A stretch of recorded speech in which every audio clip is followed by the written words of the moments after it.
అందరికీ నమస్కారం.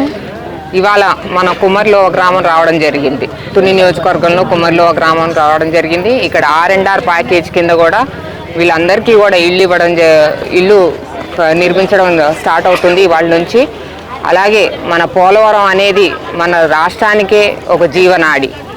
ఇలాంటి జీవనాడికి వాళ్ళ కుమ్మర్లో గ్రామస్తులందరూ కూడా, రైతులు గ్రామస్తులు అందరూ కూడా ముందుకు ఇచ్చి రాష్ట్రం ఇంత అభివృద్ధికి కారణమయ్యే ఈ జీవనాడికి మేము మా సొంత స్థలాలు, అలాగే మా భూములు, అలాగే మా ఇళ్ళు కూడా మేము ఇవ్వడానికి సిద్ధంగా ఉన్నామని చెప్పి వాళ్ళందరూ కూడా ఇవ్వడం జరిగింది. వాళ్ళందరికీ కూడా ఇవాళ ప్రభుత్వం తరఫున ఇంత ఆదర్శవంతులుగా, రాష్ట్ర అభివృద్ధికి ఇంత ఆదర్శవంతులుగా, మార్గదర్శకులుగా వీళ్ళందరూ నిలిచినందుకు ఇవాళ కూటమి ప్రభుత్వం కూడా వాళ్ళని ఆదుకోవడానికి కూడా సంసిద్ధంగా ఉంది.